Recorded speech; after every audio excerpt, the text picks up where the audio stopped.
ನಮಸ್ಕಾರ ಸ್ನೇಹಿತರೆ, ಇವತ್ತಿನ ರೆಸಿಪಿ ಮೆಂತ್ಯ ಪಲಾವ್ ಮಾಡೋದು ಹೇಗೆ ಅಂತ ಹೇಳ್ಕೊಡ್ತಾ ಇದ್ದೀನಿ. ಈ ರೆಸಿಪಿ ನಿಮಗೆ ಇಷ್ಟವಾದರೆ ಲೈಕ್ ಮಾಡಿ, ಶೇರ್ ಮಾಡಿ, ಸಬ್ಸ್ಕ್ರೈಬ್ ಮಾಡಿ, ಬೆಲ್ ಬಟನ್ ಕ್ಲಿಕ್ ಮಾಡಿ. ಎಲ್ಲೂ ಸ್ಕಿಪ್ ಮಾಡದೆ ಕೊನೆವರೆಗೂ ನೋಡಿ. ಈಗ ಬೇಕಾಗಿರುವ ಸಾಮಗ್ರಿಗಳು: ಬೆಳ್ಳುಳ್ಳಿ, ಶುಂಠಿ, ಅನಾನಸ್ ಹೂವು, 2 ಏಲಕ್ಕಿ, ಚಕ್ಕೆ, ಲವಂಗ, ಸೋಂಕಾಳು ಮತ್ತು ಬ್ಲ್ಯಾಕ್ ಸಾಲ್ಟು ಮತ್ತು ಪಲಾವ್ ಎಲೆ. ಇದಿಷ್ಟನ್ನು ಹಾಕೊಂಡು ಸಪ್ರೇಟಾಗಿ ಪೇಸ್ಟ್ ಮಾಡ್ಕೊಳ್ಳೋಣ. ಅದಾದಮೇಲೆ ಕೊತ್ತಂಬರಿ ಸೊಪ್ಪು, ಪುದೀನ ಸೊಪ್ಪು, 10-12 ಹಸಿಮೆಣಸಿನಕಾಯಿ ಕೂಡ ಸಪ್ರೇಟಾಗಿ ಪೇಸ್ಟ್ ಮಾಡ್ಕೋಬೇಕು. ಹಾಗೆ ಈ ಟೊಮಟೊನು ಕೂಡ ಸಪ್ರೇಟಾಗಿ ಪೇಸ್ಟ್ ಮಾಡ್ಕೊತೀನಿ. ಇದಿಷ್ಟನ್ನು ಪೇಸ್ಟ್ ಮಾಡಿ ಸೈಡ್ಗೆ ಇಟ್ಕೊಳ್ಳೋಣ. ಇವಾಗ ಬೀನಿಸ್, ಕ್ಯಾರೆಟ್, ಗೆಡ್ಡೆಕೋಸು, ಅವರೆಕಾಳು, ಈರುಳ್ಳಿ, ಕಟ್ ಮಾಡಿ ಇಟ್ಕೊಂಡಿರೋ ಅರ್ಧ ನಿಂಬೆಹಣ್ಣು. ಮಾಡುವ ವಿಧಾನ: ಸ್ಟವ್ ಮೇಲೆ ಒಂದು ಕುಕ್ಕರ್ ಇಟ್ಕೊಳ್ಳೋಣ. ಆ ಕುಕ್ಕರ್ ಕಾದ ನಂತರ ಒಂದು ಬೌಲ್ ಎಣ್ಣೆ ಹಾಕ್ಕೊಳ್ಳೋಣ. ಎಣ್ಣೆ ಕಾದ ನಂತರ ಕಲ್ಲುವ, ಅನಾನಸ್ ಹೂವು, ಚಕ್ಕೆ, ಮರಾಠ ಮೊಗ್ಗು, ಏಲಕ್ಕಿ, ಪತ್ರ, ಲವಂಗ, ಜೈಕಾಯಿ ಮತ್ತು ಸೋಂಪುಕಾಳು ಇವಿಷ್ಟನ್ನು ಹಾಕ್ಕೊಂಡು ಫ್ರೈ ಮಾಡ್ಕೋಬೇಕು. ಇವಾಗ ಒಂದು ಬೌಲ್ ಅವರೆಕಾಳನ್ನ ಸೇರಿಸ್ಕೊತಾ ಇದ್ದೀನಿ. ಇವಾಗ ಫ್ರೈ ಮಾಡ್ಕೊಳ್ಳೋಣ. ಒಂದು ಬೌಲ್ ಮೆಂತ್ಯ ಸೊಪ್ಪು ಅದನ್ನು ಹಾಕ್ಕೊಂಡು ಫ್ರೈ ಮಾಡ್ಕೋಬೇಕು. ಹಸಿ ವಾಸನೆ ಹೋಗೋವರೆಗೂ ಫ್ರೈ ಮಾಡಿಕೊಂಡು ಅದಕ್ಕೆ ಈರುಳ್ಳಿ ಹಾಕ್ಕೊಂಡ್ಮೇಲೆ ಇಟ್ಕೊಂಡಿರುವಂಥ ಶುಂಠಿ ಬೆಳ್ಳುಳ್ಳಿ ಪೇಸ್ಟನ್ನ ಸೇರಿಸ್ತಾ ಇದ್ದೀನಿ.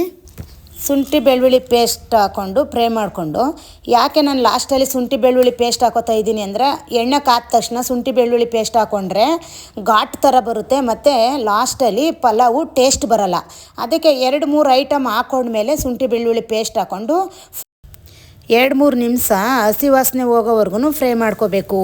ಇದಿಷ್ಟು ಫ್ರೈ ಮಾಡ್ಕೊಂಡ್ಮೇಲೆ ಪುದೀನ ಹಾಗೂ ಹಸಿಮೆಣಸಿನ್ಕಾಯಿ, ಕೊತ್ತಂಬರಿ ಸೊಪ್ಪು ಹಾಕಿ ರುಬ್ಬಿಟ್ಕೊಂಡಿರ್ತೀವಲ್ಲ ಅದನ್ನು ಹಾಕ್ಕೊಂಡು ಅದು ಕೂಡ ಹಸಿ ವಾಸನೆ ಹೋಗೋವರೆಗೂ 1-2 ನಿಮಿಷ ಚೆನ್ನಾಗಿ ಫ್ರೈ ಮಾಡಿಕೊಂಡು ಅದಕ್ಕೆ ರುಬ್ಬಿಟ್ಕೊಂಡಿರುವಂಥ ಟೊಮಟೊ ಪೇಸ್ಟನ್ನ ಹಾಕೋತಾ ಇದ್ದೀನಿ.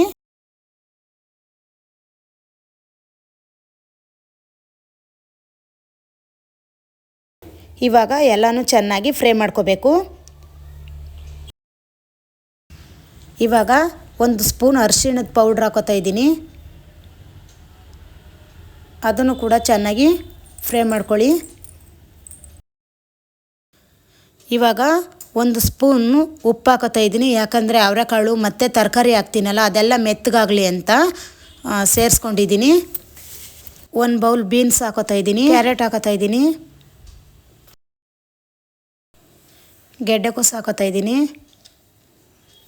ಚೆನ್ನಾಗಿ ಫ್ರೈ ಮಾಡಿಕೊಂಡು ನಿಧಾನವಾಗಿ ಸಣ್ಣ ಉರಿಯಲ್ಲಿ ಬೇಯಿಸ್ಕೊತಾ ಇದ್ದೀನಿ, ಇಲ್ಲಾಂದರೆ ಸೀದೋಗ್ಬಿಡುತ್ತೆ.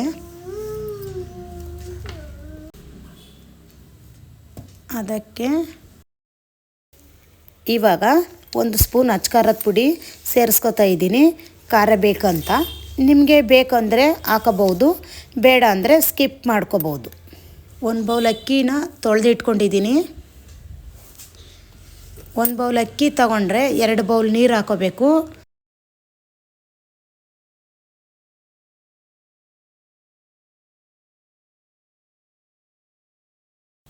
ಇವಾಗ ನಾನು ಕಟ್ ಮಾಡಿ ಇಟ್ಕೊಂಡಿರುವಂಥ ನಿಂಬೆಹಣ್ಣು ತೊಗೊಂಡಿದ್ದೀನಿ. ಅದಕ್ಕೆ 2 ಹನಿಯಷ್ಟು ನಿಂಬೆಹಣ್ಣು ರಸ ಹಾಕಿದ್ರೆ ಅನ್ನ ಉದುದ್ರಾಗಿ ಬರುತ್ತೆ, ಮುದ್ದೆ ಆಗಲ್ಲ ಅನ್ನೋ ಉದ್ದೇಶಕ್ಕೋಸ್ಕರ ನಿಂಬೆಹಣ್ಣು ರಸ ಹಾಕ್ತಾಯಿದ್ದೀನಿ.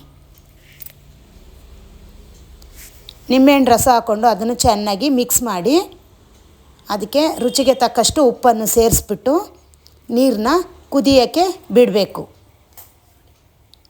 ಈಗ ಕುದೀತಾ ಇರೋ ನೀರಿಗೆ ಅಕ್ಕಿ ತೊಳೆದು ಇಟ್ಕೊಂಡಿದ್ದೀನಲ್ಲ ಅದನ್ನು ಸೇರಿಸ್ಕೊತಾ ಇದ್ದೀನಿ.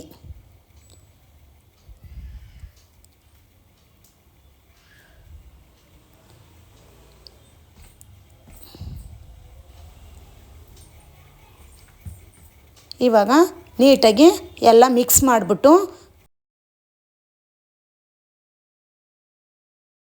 ನೋಡಿ ಈ ರೀತಿ ಕುದ್ದ ಮೇಲೆ ಕುಕ್ಕರ್ ಕ್ಯಾಪ್ನ ಹಾಕಿ ಕ್ಲೋಸ್ ಮಾಡ್ತಾ ಇದ್ದೀನಿ. ನೋಡಿ ಈಗ ಒಂದು ವಿಸಿಲ್ ಆದಮೇಲೆ ಓಪನ್ ಮಾಡ್ತಾ ಇದ್ದೀನಿ. ಈಗ ಇದನ್ನೆಲ್ಲ ಇವಾಗ ಮಿಕ್ಸ್ ಮಾಡಿಕೊಂಡು ಚೆನ್ನಾಗಿ ಒಂದು ಬೌಲ್ಗೆ ಸರ್ವ್ ಮಾಡ್ಕೊಳ್ಳೋಣ. ನೋಡಿದ್ರಲ್ಲ ವೀಕ್ಷಕರೇ, ಇವಾಗ ಮೆಂತ್ಯ ಪಲಾವು ರೆಡಿಯಾಗಿದೆ. ಇನ್ನೊಂದು ರೆಸಿಪಿಯೊಂದಿಗೆ ಭೇಟಿಯಾಗೋಣ.